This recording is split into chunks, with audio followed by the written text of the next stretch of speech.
So would you say a lot of people in your family collected things, or is it like heirlooms over the years? Certain things? Well, me and two of my sisters do collect things. The rest of them don't. They they go to church services and things like that, but they don't collect like that. Okay.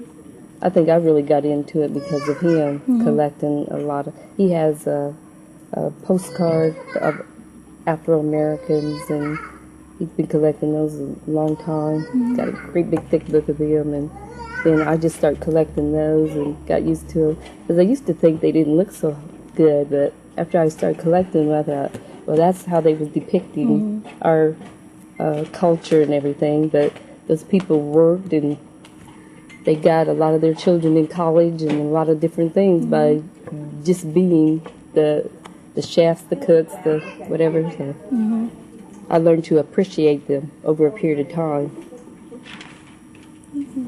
Who makes the dolls? The Aunt Jemima ones? All sorts of people make them. I think a lot of them have like China and other countries on them that send them here in Germany. I don't think, but we used to, now where did we get things at, Lonnie? Up north. In the south, you can't hardly find this stuff sometimes, unless it's in like flea markets or places like that.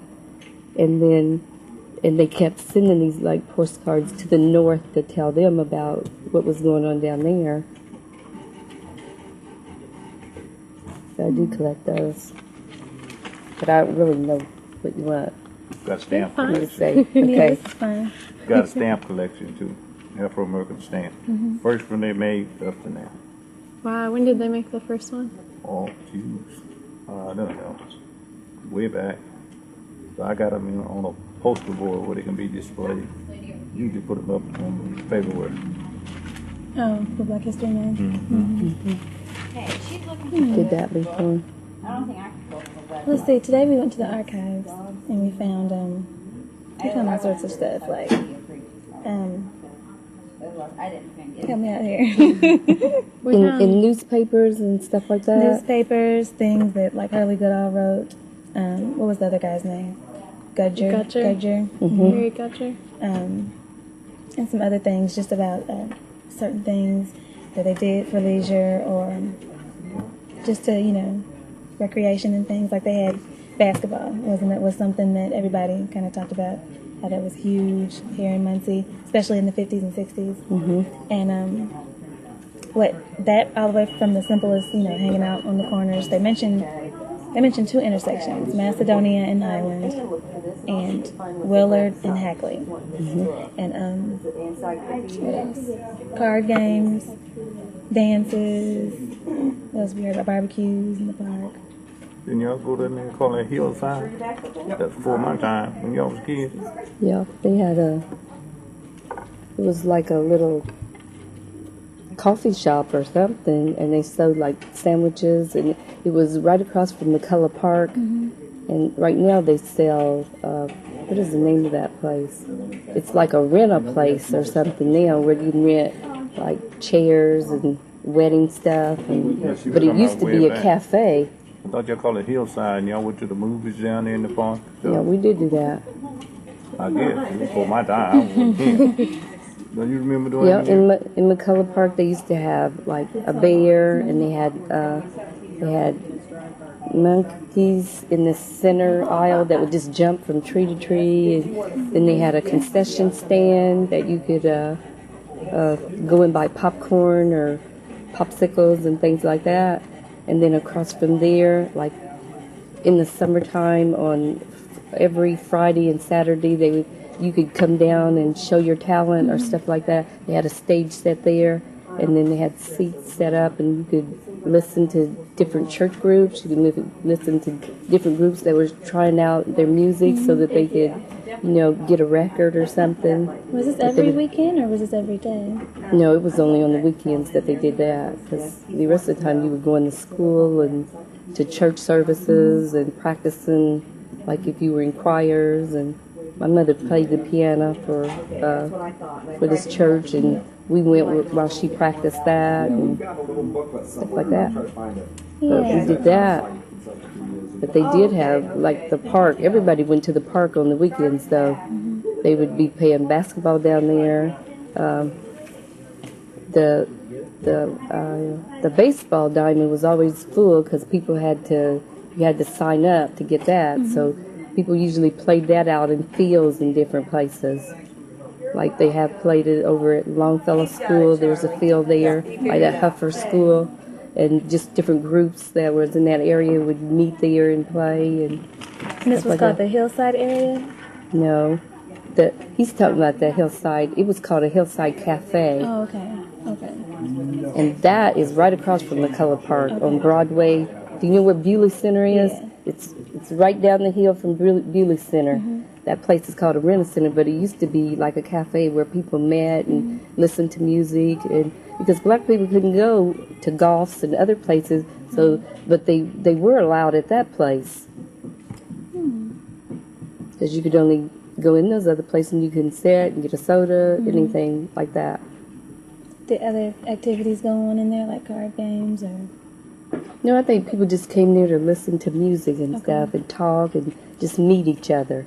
I don't think they played cards there. I think people did that privately at different homes. That I don't think they did that there. Do you remember like any like other than the local groups? Do you remember any like traveling groups that came to sing or entertain? They used to have dancing down there at the Armory. Yep, they had them there. I didn't go there though. I didn't. Because he's always saying that our mother kept us really close. Like we were protected from all this that was going on in different places, and they wouldn't let you listen to conversations and stuff like that. But I didn't go to the Armory then.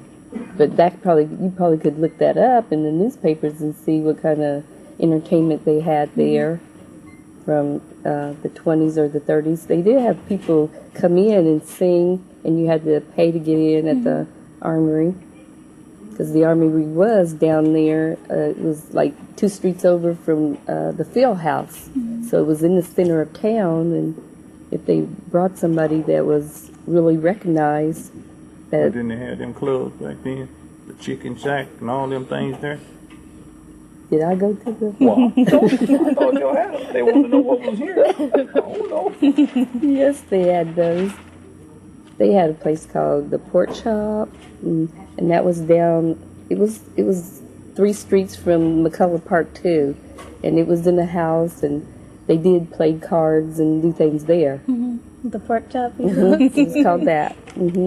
What was it like? Was it a cafe or? Well, you could buy food there. You could play cards there. You could just meet, listen to music. It was just a hangout. I thought it was But it was just basically for weekends because they didn't do it through the week. It was for that.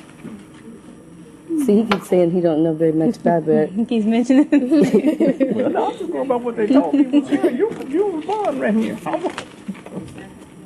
But where I went was to like stores to buy candy and stuff like that. And they had this store that, and all of this, because I always lived out in the Whiteley area all my life. And the store was like 3 or 4 streets down from McCullough Park. It was called Sam Wheeler's. And he has a book that the Sam Wheeler wrote poems on. You might want to look at that, because we could get that to you. And we found this book over in farmland at a flea market, and those people didn't know who Sam Wheeler was, but they had got it through a real estate sale or something, and we bought it, and we showed it to Hurley before too. Do you know where the Hurley copied that, or? They copied it. He did? Okay. Because Hurley knows who Sam Wheeler is. He owned a store where people could go and charge food or stuff like that. I bought candy with money, though.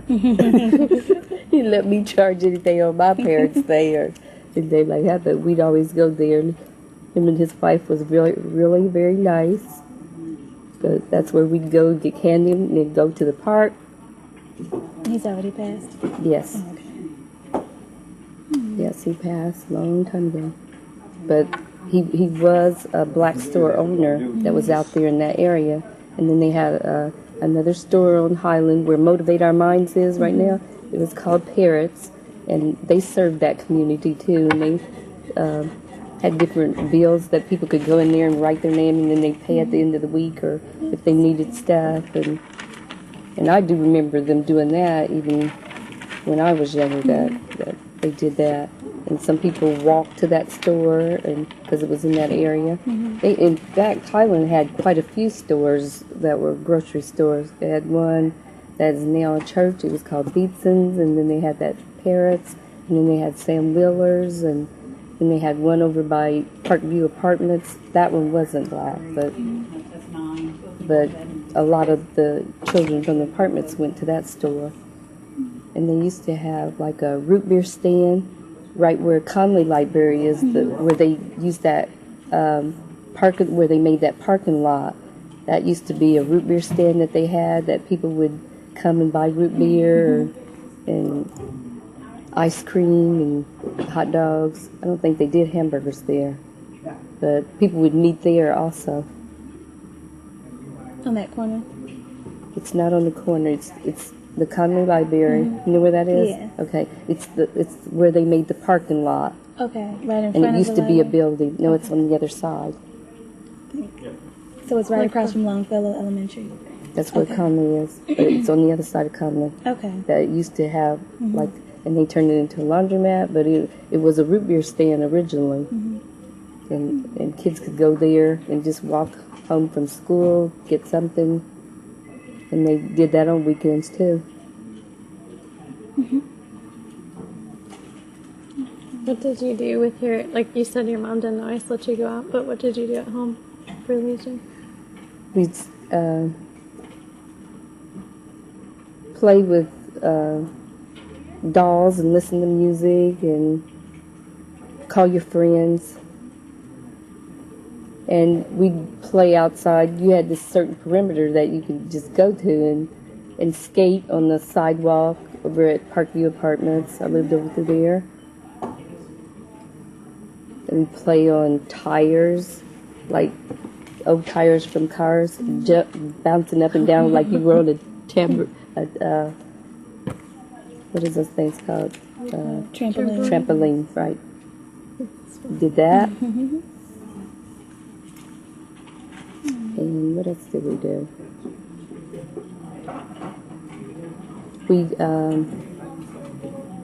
We had different friends that would like pop popcorn and make Kool-Aid and sell it out front because people would be walking by and make money for that, and then go to a show after you, or share it, or say you're going to start a little club with about 5 girls. You'd say, did you bring your part? Did that. No, I know the 2 cinemas that they have now. I don't know if they were open then. So where did you go to see shows? They were downtown. All our shows were, until they started moving them out at these, like the Northwest Plaza and that. They were downtown. They had one called the Rivoli, one called the Weiser, one called the Strand. What are these places now? They tore them all down. Oh, they did? Okay. I think one of those buildings where they had the Rivoli, I think Balls bought that and then tore it down, and they don't have any shows downtown. But they all were downtown. And we would like twice or 3 times a month go downtown to shop, get on the bus, and I went to Central when Central was downtown, where that where the newspaper office is now.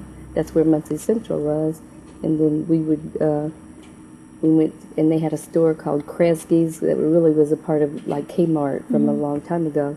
And you could go in there and buy lunch and stuff like that and shop, and then get back on the bus and go home.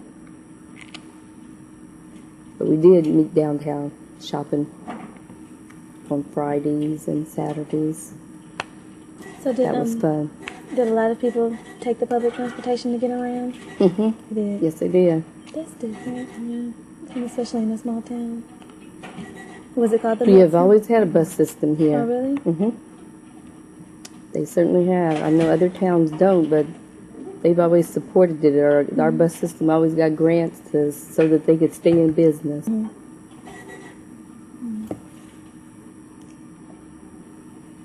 And I work for a program that we help buy bus passes for people so that they can get job interviews and stuff like that. And all they have to do is just be a part of the program and go and ask for it, and they can get it. Do you even remember going into industry to like socialize or anything, or did you pretty much stay to the community, or was there any intermixing? We went to church sometimes on that side of town, but not really to intermix at all. Stay most of the side. There was Muncie Central here. All of my family went to Muncie Central, and South Side was kind of way over there. We knew people that lived there, but when my mother first moved to Indiana, she lived on that side of town, but then when she moved on the north side of town, we didn't go back there. So were most of the things in the White area, as far as like the shops and the show, different things to do, were most of those things in Whiteley? Or was there anything? And they were to do centered around McCullough Park. Okay. That's Whiteley. Heacon is in. Heacon is in industry. Okay. Yeah, it's on that side. In later years, they started having a Sobo and those kind of things, like Expo over through there, where they brought different people on that side of town to that park. And they have better cabins over there where they don't out in McCullough though. They used to have a great big shelter house and they tore it down, but they don't have a lot of cabins there for people to rent to have, like parties or get-togethers or things like just that one that's down there in the center that people have. Do you remember when they tore that down? I think they tore it down in the 70s. Do you think they did that then, Lonnie?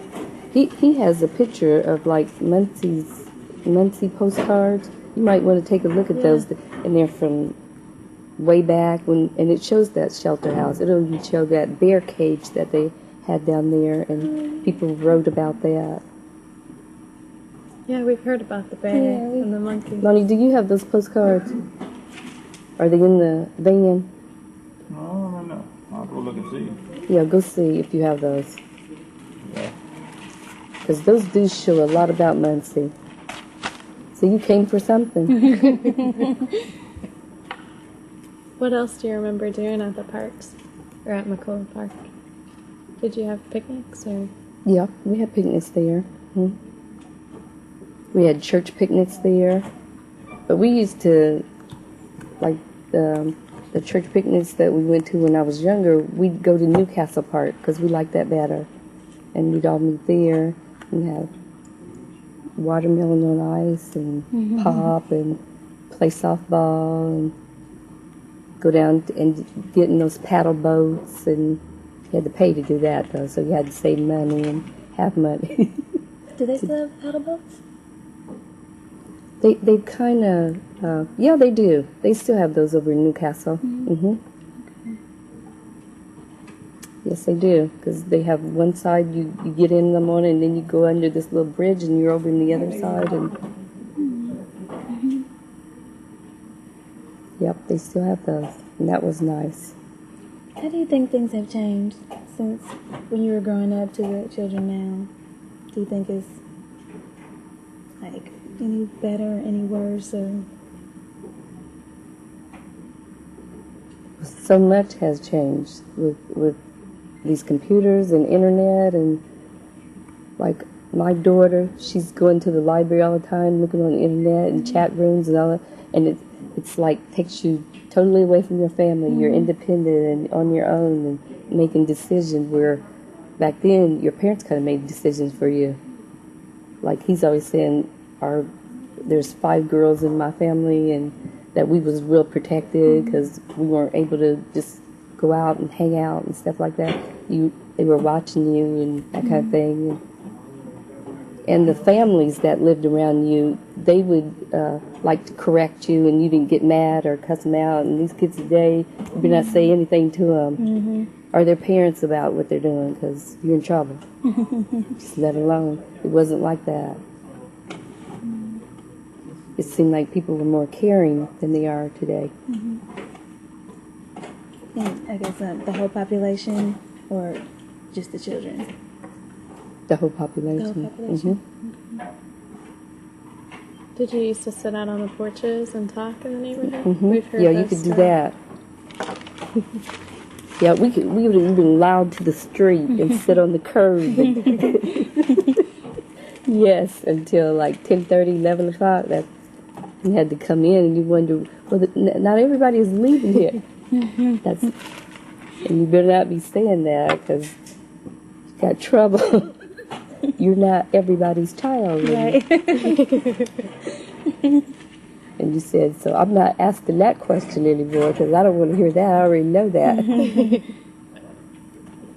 I think it's gotten way away from the real courtesy of people and the sharing of people. You really do. Postcard. Huh? Only book in there is the one that got the pictures in on the last few social gatherings we was in. What were your reunions like? You mentioned those earlier.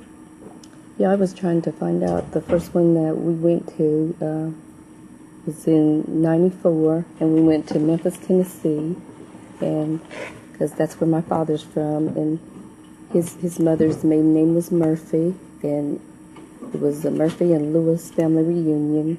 And my aunt from New York called and asked me would I want to come. I asked all my sisters and brothers. They all had everything else to do. They wouldn't get their money together. So me and him and my 2 daughters went. Our 2 daughters. And one of them was married, so she showed up. She first said she wasn't going to come, but she surprised me, and she did come to Memphis because they had a friend there. Her husband knew, so he was going to have a buddy, so he did bring her, and they surprised us. But it was like a 3-day event. It started on a Friday, and it was a Saturday, and we went to church on Sunday. It was out in, it's called Smith Chapel, and that's where the Murphys had this big plantation. And I remember seeing this great-grandfather of mine, that when I was younger, that we went to vacations to see his mother.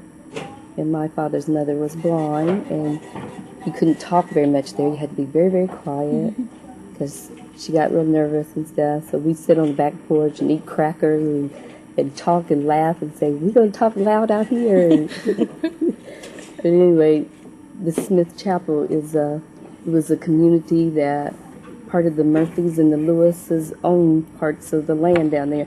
And he had this big plantation house. It was the first time I ever seen like a black man that owned some land, and he would wear this white outfit. He looked like Colonel Sanders. I mean, after I got older, that I thought he was like, he always, and they said he always wore this white suit because he was proud of that he owned land and that he was his own person, and they had a church there, they had a school there, and then this big plantation. They haven't taken care of it like they should have, but it was something when you were really young to see somebody stand there. And he grew watermelons, and they had this picture of him that I have in black and white, and he had this watermelon that was from the floor to there. It was the biggest one I've ever seen. It wasn't whether it was really real, but my aunt said it was.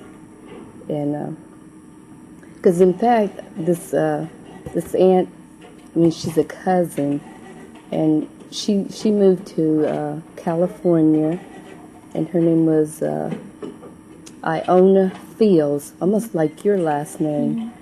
and he was her father, that Murphy, but she had married a Fields, and she had showed me this picture of him, and she showed up at that family reunion from California, and she was telling about the driving out in California, and she was suing the state of California, and she had just a wonderful time at that church telling everybody her business.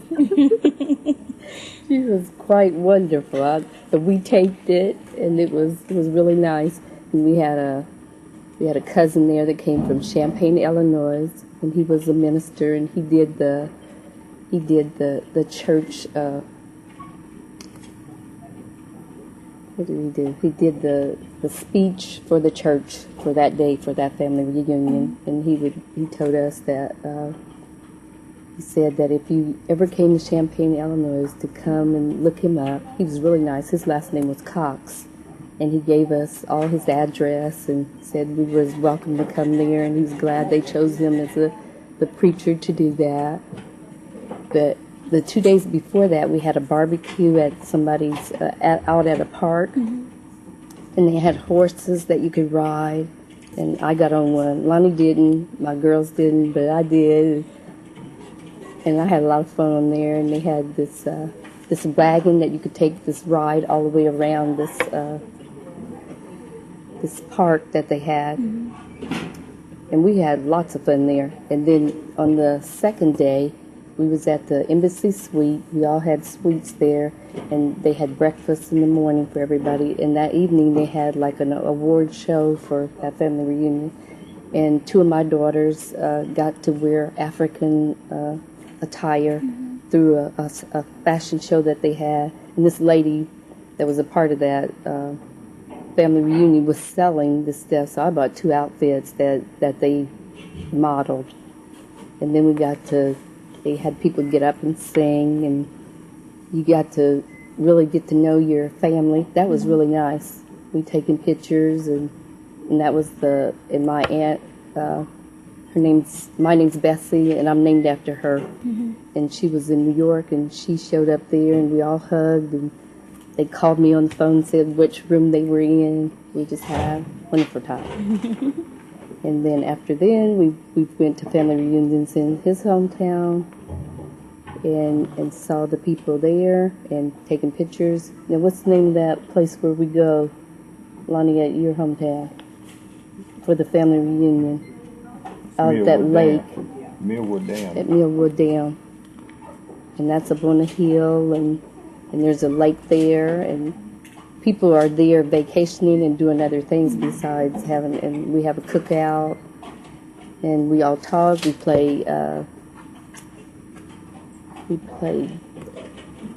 didn't play checkers. We played dominoes, and they played cards at different tables, and asked you to get up and tell something funny about yourself or something like that. But we had really good times, and we kept in touch with several of them, like sending Christmas cards, or they send us birthday cards and stuff like that. And had we not went to the family reunion, we never would have gotten to know them at all. I've been to Arkansas. I was in the Pine Bluff area, visiting colleges, University of Arkansas at Pine Bluff. I'm over around Texarkana. Where is it? It's in the southwest. Oh, okay. So it's more close to New Mexico. No, that's a long ways from there. I thought that was close to New Mexico. We're in the southwest part of Arkansas. They call it the 4 states area. Arkansas, Texas, Oklahoma, and Louisiana. You can be in all them states in a little few minutes. I'm thinking it's on the other side of Texas. But he does live on the other side of Arkansas, though. You have to go all the way across that state. The Pine Bluff is close to my hometown. Because he lives, it's called DeQueen, Arkansas, and it's like 30 miles to Texarkana. Is it about that, or 35? You can say 40. You can cut it down, but it's a good 40 miles. 8 miles, you're in Oklahoma. Drive a little further, you're in Louisiana. It's It's like in the that. 4 states. It's over the southwest corner of Arkansas. Yeah. It's right on the line of Oklahoma and Texas and Louisiana. Pretty good piece of community. Yes, it is. It's like 13 to 15 hour drive. But Pine Bluff is close. There's a lot of people in my hometown go to school back though. I liked it there. You didn't like down there? No, I did like them, but I couldn't afford to go out of state, and so I did like that university though. How's it different here from Arkansas in the Midwest? About the same. Is it? Weather's different. It do get cold there, but it don't last like this, and they get more ice and snow. But if you like to fish and stuff, where I'm from, it's a good place. But the other part of life, forget it. He's talking about he had an aunt that lived there, and they have a watermelon festival there every year. And we went to one, and they have crafts and people eating watermelon and corn and just walking around looking at everything. And they show, I mean, it's like a fair too, because they do label who grew the largest watermelon and those kind of things. But it was really nice there. But it's just like Indiana. It's not much different. People just move a little slower in the small town. Then you go in the big town, they got the big mall and everything, just like here. It's not much different. Just the weather. Because I called down there today and they said it was shirt sleeve weather. I wish. It do get cold there, but it's a different cold. It don't last no time. But it can't last always, this cold. It snow there and they shut down. They don't push snow. That's where I need to be. They don't. When it snow like this, they just shut everything down. School and all. Wait till it melts. That's so funny. That's what I need to be around. I cannot stand the cold weather. I got a cousin up in Fort Wayne teach school up there. Lawrence. Where? Up at Fort Wayne. What school? I don't know what school they teach. Named Lawrence Jordan. He coached your team and teach right there in Fort Wayne. I miss Fort Wayne. And I can teach the kids up there. I know a few.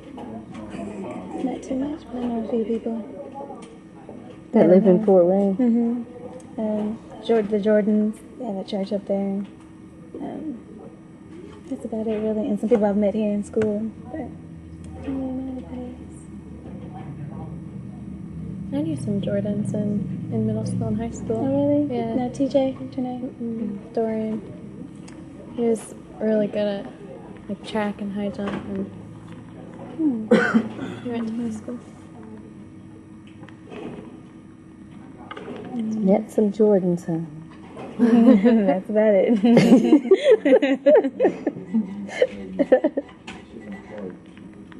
How often do you go up there to the genealogy?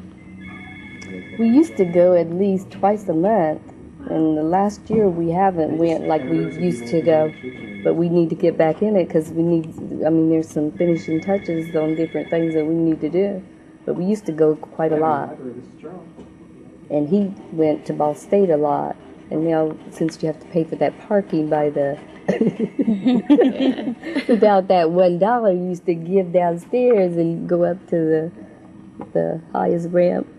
We haven't been out there doing that lately, but he used to do that a lot. Yeah, they got do. a problem with parking. And it's gotten even worse because they keep I'll believe building it. stuff. There's less and less space. Yes, there is. On my research, I about done bottom out. Back around 1840. I went back to the courthouse and got their marriage license. Couldn't write, they put an X, somebody wrote their name in it. So I got all of them married license but one. Can't find it so far. That's neat. Yeah, But you won't do it on the internet. You got to go back to the little towns where they're from. Because they said they burned the courthouse down during the Civil War down south. But they did save some of the records.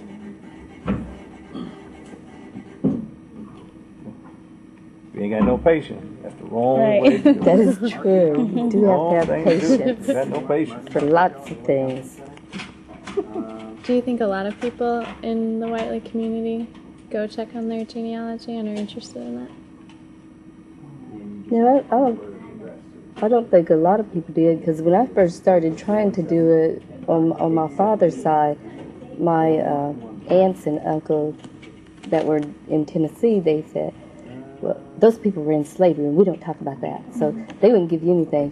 And on my father's side, I don't hardly have anything except for his mother and those Murphys that I knew about when I was a child, because they just kept saying that.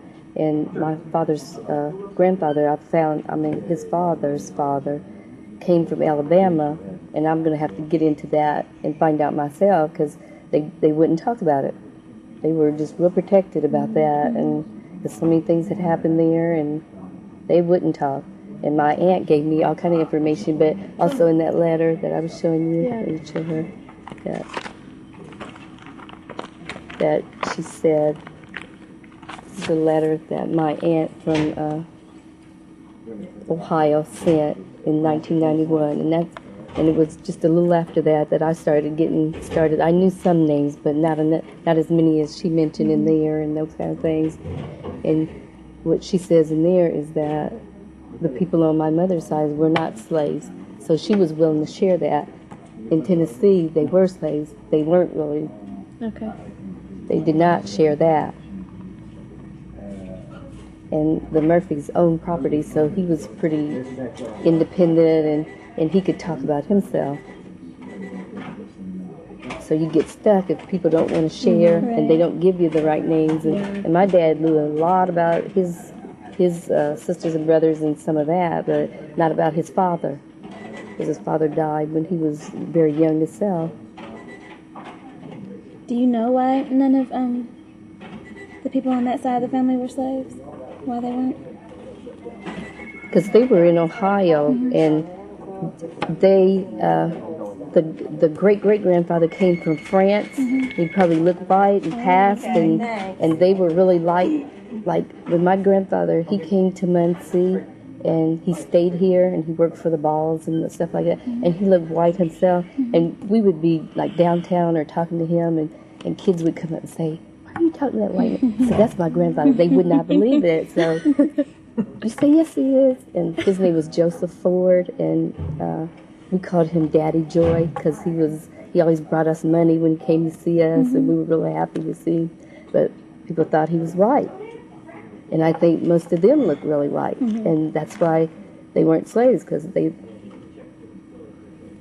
Well, the Peter Blanchard are white. He's just French. And after that, they married an African and an Indian, and that's how the races got there. But he started off from France, and he wasn't Afro-American, none of that kind of stuff come from France. And then that's why she's saying that. Yeah. Because and they had different weren't. color eyes. That's why so many in the family have different shades. Because me, I'm dark complexion. Sister under me is lighter. And the last great aunt just died, and she's a little old red woman. Shut up.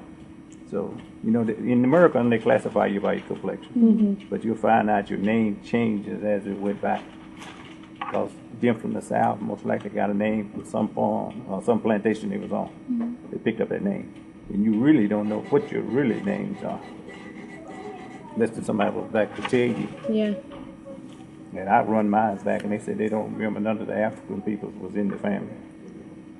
But since I did that, and then she gave me all that information, you could show her on the other side. This is how she sent it, too. She sent that one letter and that paper of how she categorized him, saying he was from France, and he fought in the War of 1812, and those kind of things. And different of our kids or our relatives in the last 5 to 10 years have been working on genealogy through their class and stuff, and they've asked us because they know we have more information than anybody in the family. So we've shared that, and I have a niece that lives in Chicago, and she did it for a class, and they had her to put it on the internet. The teacher wanted her to do that because she didn't believe that Afro-American people could go back to 1812, and sometimes you can't because you get stuck way back here, and especially if they don't share, or if they say they're a slave and we can't talk about it or something like that, then you're just locked up. So what? We're not there. Well, they don't remember names, and then if people were passed from plantation to plantation, their name changed anyway, and so you just had all kind of problems trying to find out what their name was. Most people won't do that anyway, because they're ashamed of what's in their back. Yeah, And you'll be surprised about your family. You think you are one thing, and you go way back, and it ain't what you think. You'll find out it's a little everything in your family. Even though they tell you some of them was in the pen or in the nut house, so they were crazy. On the census, they'll tell you. Yeah, they will say They'll that tell they you were the in whole an works about it. A lot of them insane don't know. asylum. You think, wow, what was going on there? Way back there. But- Or if they were orphaned, it'll say that they put them at this one place and made them work, but they were orphaned because their parents died or they were just out on the street or runaway or something. They would say that. See, some people's not liberal. It offends them when you go back into history. Me, I'm more open with it. Like the little dogs, that's offensive to some people. But you can't change history. Right. What can you say? You can cover it up, but you can't change it. Can't change it. But I don't know. Oh, you collect angels too? Mm-hmm. My mother does too. Yeah, I collect angels. That's pretty. This is neat. Yeah. Oh, yeah. That helps so much. That really To did. have it like organized. You're really lucky to trace all the way back to here. Well, you can get back on it. But one thing you got to do right now, the oldest people in your family, you need to get a hold of them. Because when you're looking them up, it's under the man's name, not the woman's maiden name. They just give her first name. That's all. But if you don't get it, your older people's in your family, you'll be lost. Totally lost. No name, you're in trouble. But one trip to Fort Wayne, you'll be hooked. Yeah, if you find what you're looking for, Yeah. you got to find some of that. Well, you'll be in pretty good shape. Y'all young. Find somebody that's born in 1930 and go back. My grandmother, 1933. Was she? Wow, my grandma was born in 1907. Really? Yeah. Wow. Wow. Yeah. 1933, she won't be there. And where was she born at? She was born in Fort Wayne. Was she? Yeah. So she, you don't think that she'd be... You got to look at 1930 I know. back. Oh, and before, Stayed there her okay, whole well, my life. grandfather. 1930 back. Can't see anything. They keep them locked up for 70-something years for some reason. I don't know why. But you can start it right now in 1930 and go back. That's when I say you need to talk to the older people in your family. Get their name and at least where they live. What state and what county really helps. Because if you say, I got some in Kentucky. What about in Kentucky? I don't know. Then you got a problem. Kentucky's big. If they tell you the county, that breaks it down better. Well, and then the counties sometimes have like a county library, and then you can, if you can drive down. Yeah, because what she was saying about him being in this 1812 war, and he was 18 or 19 years old, and I taken that back, and he would have been born in 1793. Wow. To be that age there, born in France. 1700. And then on some of the papers I tried to find his name, I found some of it is real dark. You can't hardly, blurred out or something.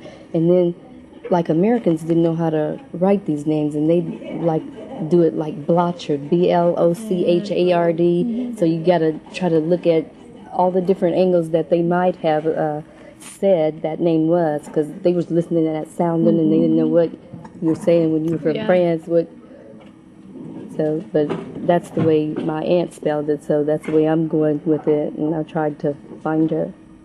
Yeah, I learned that looking things up. Like I had to look, like I have, my dad's side is Bochet, but it's also pronounced Bochet. Like one's in German, Yes. one's in French. And so you have to look up, when you hear it, you have to look it up both ways. Yeah, you do. The different spellings. I can trace them back to Louisiana. You knew exactly what I was my saying. My son-in-law, they call him about Goddamn, that. but his name is Gaucher. Creole? Is it the Creole? Is French. That what that It's is? French. It Born is. in Louisiana, right down south from where I'm from. And when I say it, I say got there, but it's not. It's because his mom said it's Gaucher, like he said. But it looks like got there for Americans and up northerners, the way it's spelled. Gauthier. So that makes sense why they spelled that with an O. Because they probably pronounce it Blanchard. Uh-huh. Yeah, you can see when you go down some of the old lists of when, like Brickland and Bricker and Brick. Now, they messes my name up. It's Jordan, like the River Jordan. Some of them call me Gordon. Then down south, they a lot of call you Jordan. Yeah, it's about They would. 5 different ways to spell that name. Yeah, 'cause he recently applied for Social Security and benefits and like that, and his name was one way on this birth certificate in Arkansas, but he had always had his driver's license somewhere else, and they added this L to it. He never knew he had this name until It ain't always last been year. It ain't always been there. And they sent all the way to the state of Arkansas to get this birth certificate and said, well, that's the way it is. I said, well, put everything in there you want. So you start my social security. Put anything in there you want, put in there. I don't care. He said now his name is Lonnie Lee, and he never had the Lee in there until last year when they officially said that's your name. That's it. That wasn't always there, because I went in the military and everywhere else with Lonnie Jordan, and they had the birth certificate. But it changed. But what happened, their record was fading in Little Rock, and they tried to write over it. And I don't know what he come up with the leak. So, put it in there. That wasn't what his dad is never calling that. It wasn't on the birth certificate in the beginning. So put anything you want to on there. Start the money. That's weird. It is. It's going to give you another name. What do you remember doing in high school? I worked part-time at high school. I was at Central High School, and I worked in the cafeteria part-time, and so I could have some extra money. And I listened to records, called people on the phone, and was looking for other jobs and summer jobs I did, like at cannon factories and stuff like that, because money you could get right now. And I've worked a lot of different jobs, though. I worked in a factory up in Mount Pelier, a rubber factory where they do the rubber that goes around your the windows in your car. And then I worked at like 4 grocery stores. They used to have one that's out by Parkview Apartments, and Motivate Our Minds was using that building at one time, and it's just a vacant building right now. But they had a grocery store there that would service that area, and I worked as a cashier there. And then they had one on Walnut Street. It was across from that it's called that Open Door Center. They used to have a grocery store across there, and I worked there. Me and my sister both worked there. We had these white uniforms on. And let me see where. And I've worked at department store, like that department store that was Hills, and then it turned into it's Hobby Lobby now or something. It used to be Ames before. Ames. Too, I think. Well, wasn't it Wells? Yeah, it was When you was Wells going to department college? store. I worked there while I went to Ball State. Like I would be going to Ball State on my lunch hour for a class, and then a night class, eating an apple, going over there, parking by the duck pond, hated it, parked somewhere else, they put tickets on your car. Then you had to go back and make up the time at work that you went to that class with, and then they wanted you to do all these extra activities. You never had time to do them because you were working, trying to pay for those classes. Yep. It's the same now. What you say is the same there in the whirlwind. Tickets and all. Cars. Well, y'all can go down there and join that list. Put on this kind of uniform, camouflage. And they'll pay for your Lord, college who wants to do if that? you get back. I'm scared now. I can't see. One of my friends just got called to Kansas. They're going to be going to Saudi Arabia in 2 weeks. She in the reserve or the guard? It's a guy. He's in the reserves. Reserve. How old is he? He's Our age? 20. Wow. It's like, wow. My older daughter, she went in the army and she stayed 8 years, and she was over in Saudi Arabia when they was going to start that, and her unit was getting ready to be activated, but they did give her unit a chance that if they wanted to get out, and she did want to get out, so she came back to the States, and when she came back, they had her stationed in New Jersey so that if they needed her, she could move out fast. And we went to, me and my younger daughter went to visit her in New Jersey. We went to Atlantic City. We went down there to see what it was like, and they had parades, and it was wonderful in there. And we went down the gambling floor, and my daughter won some money. She said, "I'm stopping. I tried to win some money." And then this one guy, he was like 3 aisles over, but he hit a jackpot, and they came down to get him the money, and his bells kept ringing, and we wondered where it was, so we went looking and find out where it was. And they bring the tax people right with you as soon as you win, so the tax people can get their money right. Because we wondered, who are those guys? And they had to sign off and count the stuff out, and they take your tax right there in Muncie. They don't wait for you to give them anything. And I thought, well, even if I win, they're going to take some of it. So we had those big coins, and we had a good time there. And we went back, and then her husband came home. He's a truck driver. And he asked her, how did she get to Atlantic City? He said, I thought I was going to take you there. She said, I can read a map. So they had a conversation going on. I let that alone, but he sure asked her, how did you get to Atlantic City? I've been calling you, and I didn't think you would go there.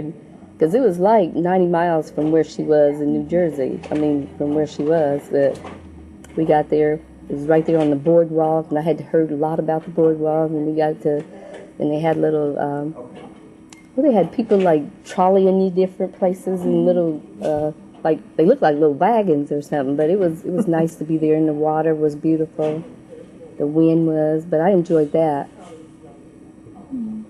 We thought we was going to have a military family. My ancestors, them before them, me during the Vietnam War, the daughter during Desert Storm. The rest of them said they ain't going. So it doesn't change. Different generations. They said, well, they ain't going. Trying to my get us younger to go. daughter and my grandson say they're not going in service. I know. But his mom did, and his dad did, and Lana did, and then we have great-grandfather that was in he was in the Civil War. This one here, Joseph Blanchard. And we have some information on him that they were called United States Colored Troops, and I got different information from the archives in Washington, D.C., and it tells about when he got sick there and they sent him back and stuff like that. And then after he died, she tried to get his pension. She had to get some of everybody to write these letters to verify she's really married to him. And it was hardly anything, because after I read way deep into things, how much is this woman really going to get that they're going through all these changes, like $25 a month? That was hardly anything. That's a lot of money back then, though. No, it's faster down. But wasn't that too much to me? I mean, all that trouble, too much trouble. But you had to live in the North to be in the Civil War. Black in the South, they keep no records for them. But there were some on the Confederate side. Kept and fight the North, but there's no records. No records. Only the people's in the North. What about, you mentioned the birth certificates in the South. What is that like in the North? Well, Like back not being then, able if to you was find- born by a midwife, and she didn't have a license, she'd send nothing in. If the midwife had a license, they'll send the record in to the state. Well, like my mother died in 42. There's no death record, no death certificate, nothing there. They just build a box, wrap them in a sheet. She died having a baby, put them both in the same box and bury them. That's it. And people your age would think that's strange. But that was in 1942. Now you have to have a death certificate. And they only put them 4 feet. But back then they were up 6 feet. Because we used to try to look, when we were doing the census, trying to find his mother's birth certificate. We never did find one, but we did find her later, taking a long time to find her on the census, like we did find her on there as a child. But we could never find, and we wrote to Little Rock, and then they wanted to hook us up with somebody there that said they was doing genealogy. We don't know whether they were or not, but we said no, because we went and visited that genealogy place in Little Rock. It was up on the hill at the Capitol, because Little Rock is the capital, and real tight little building. I mean, nothing like Fort Wayne with all that space they have at their genealogy. And people were saying that they could help you find stuff, but they didn't help us. And I'm real leery of people saying that they can find your people for you and Yeah. they can hook you up with anybody. And it may not even be, but just because they have that name, it doesn't mean that. 'Cause they got to be connected with the right dates and the right people and the right area and all of that. Because you can get on the internet and you can find all kind of names that are similar, but it doesn't mean that they're relatives and that kind of thing. But yeah, we went to Little Rock before doing this. But we found we could find more information if we went to small little county libraries that had newspapers and stuff like Yeah. that would help. Yeah, that's fun. I Yeah. went in South Whitley, a little town outside of Fort Wayne, and found old records with my grandpa. Did you? Yeah. Mm-hmm. Well, see, you'll have a lot better time, easier time than we will. We had tough time. And people say, well, I don't see how that's possible. It's It just possible. wasn't recorded. Yeah, it's possible. Yeah, But- if they didn't do oral history and they keep telling the story over and over, that you don't remember it. Because had my aunt not wrote all this down, I wouldn't have known. Because my mother didn't ever tell us any of that. She was real protective of her family and everything. But you need to get the oldest persons you can find in your family and start writing their names down. Because once they pass, it's gone. It's totally gone. Yeah, But- even. Oh, go ahead. You would be all right in Fort Wayne. They have the records. They have your records probably out to Ball State, wouldn't you? What records? You say you was from Kentucky. Well, my dad's side of the family is from Kentucky. Oh yeah, you can look that up at Ball State. I think they got Kentucky there. I think they only have the 1900s of Kentucky, and after 1920, they put you out of here. You're kicking us. That's a But sign. if you go to Fort Wayne, you'll be surprised. You'll be excited they had to put you out of there. Oh, Lord. You should go soon because they're gonna be. Remodeling Yeah, that. they're messing up the whole downtown area. Really? Yeah. And they're not gonna let people come and go? and They stuff? will, but it'll all be kind of like harder to get into because they're redoing So like have a they few started blocks. it completely doing I don't it think yet? so. I thought it was gonna be we over did by read next month. something Really? about Yeah, I that. thought they was gonna be over. Are they That re- by next month? Are they relocating everything for? They said they moved some books out, but the library was gonna stay there. They was doing some remodeling, but I thought they would be Do I through get to by keep next month. this? Yeah. Okay, and I just need to sign this? Okay. Yeah, I thought they'd be through next month. You always can call first, Yeah. but the genealogy section is upstairs. It's not down with the regular books like this. You go upstairs, it's just a floor full of nothing but genealogy stuff. You should go. What is this, a library? It's a Yeah. library, what is I it can called? write you a map so you know how to get It's there. right downtown. Yeah, it's easy. I went to my mom about that because we've been meaning to A do lot of It's people called go out. Allen County Library. And it's, A lot of them go out to 69, but it's closer to go right up 3. Yeah. They said, well, I can't find my way. I said, just stay on 3 till you get to Mark Road, and then it changed to Indianapolis Road, but it come in on the south side of town. Turn on Calhoun, go right on downtown. Yeah. It's easy to find because the library is right downtown. Anybody can tell you where it is. They ain't Yeah. like you running all off in the country looking for it. It's a big library. Yes, it is. It's right across the street from where I grew up at church. My church. That church right there? Yeah. I used to park over there and they got all the parking meters. I just go in and pay for the day and forget it. Yeah. It always says like you can't park there, and we all do. And then we walk to the library. Yeah, I like Fort Wayne's library. Real nice. I parked for the day. I think it was something like $5 or $6 in one of them lots. Come out does and he go need eat to and sign come this? back. I mean, he talked. No, It's up to one's you enough. if you One's want. enough. I ain't got nothing to I hide. think you should put your signature on there. Yeah. I had to keep asking you questions. If you're comfortable with us using stuff you All you gotta said. do is put it right on the other You side of can't say- mine. I ain't got nothing to hide. They ain't Yeah, after I got me. the,